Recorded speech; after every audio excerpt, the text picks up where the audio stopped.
Louisiana beer reviews. Guinness. Open Gate Brewery of Maryland. Baltimore County, Maryland. Mint. Chocolate mint stout. Aged in Kentucky bourbon barrels. 11.2 ounce bottle. We are in the United States. People say, well, it's a European thing. No, not really. We get a lot of American beers that are 11.2, and I don't like it. 10.8% alcohol, no IBUs listed. This winter treat was brewed with mint, aged in bourbon barrels, and then finished with cocoa. A brew of minty, malty sweetness with oak and cocoa finish. I'm sure there's some reviews already. People have been talking about it. I bought this at Total Wine and More. 4-pack, $17.49. All right, so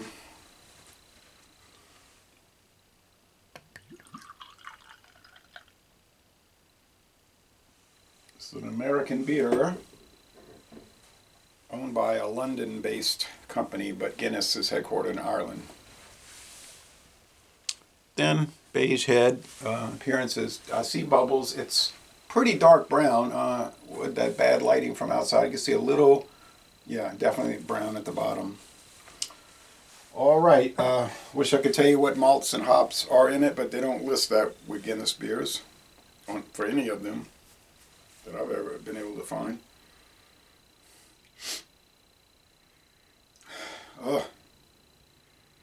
Clearly bourbon barrel. What bourbon barrels? Let's see, Diageo owns Dickel, but that's George Dickel in Tennessee. What does Guinness, which Diageo is Guinness, really. Guinness kept buying people out and they formed this corporate umbrella company called Diageo. But what bourbon company do they own in Kentucky?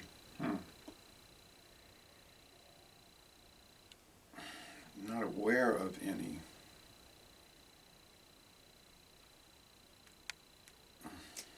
I'll have to try to find out. I'm not sure.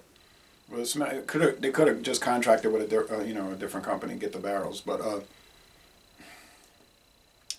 smells like dark roast to malt and bourbon. What about mint and chocolate? Yeah, kind of like a Andes mint. Little mint bars, chocolate and mint. I might buy some more of those. I love those things. Taste time.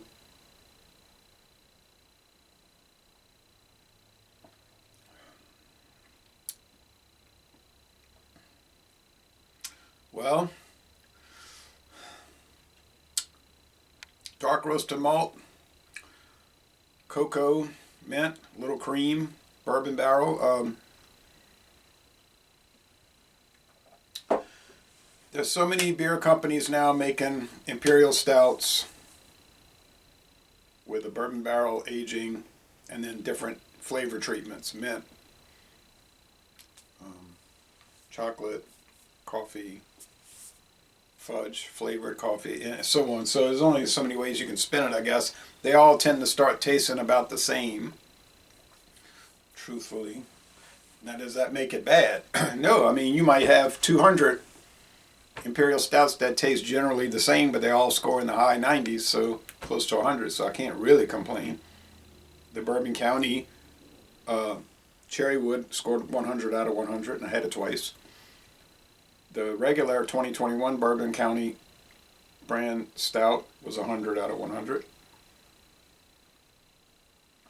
The Founder's Mackinac fudge was.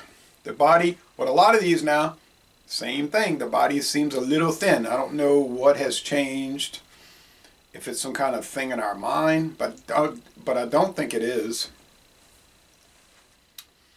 I was watching a video with Garrett Oliver, who has been producing the Four Roses Black Ops since 2019, in collaboration, obviously, with Four Roses. And is Four Roses owned by Diageo? I don't think so. They might be. I know Campari owns Wild Turkey. Buffalo Trace is owned by Sazerac. Barton 1792 is Sazerac. Heaven Hill is owned by Heaven Hill. But he was saying in the video, produced by Brooklyn Brewing, he was saying, well, it's really more of a porter than a stout. And Michael Komaroff was saying, well, why don't they call it a porter? He said, I guess they're worried the audience won't buy it. They won't want it. They'll perceive it like, oh, it's a porter, so it's not going to be as good. That's just a thought. And I said, that's a good idea, what you're thinking, because it's probably what they're worried about. Of course, all stouts are porters anyway. So any stout is going to taste like a porter because any stout is a porter. All right. It's a stout porter, supposedly. I don't know about Guinness draft. That's 4.2. I don't know, it's not very stout, but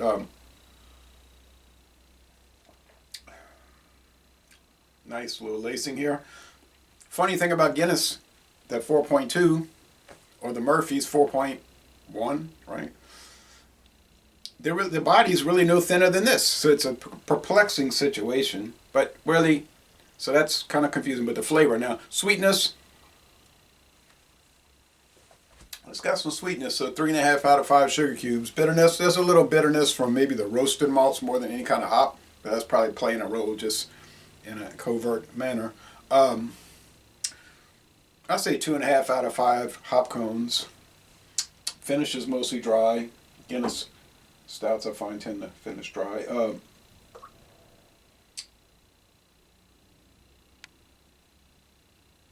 So how would I score this Maryland brewed stout?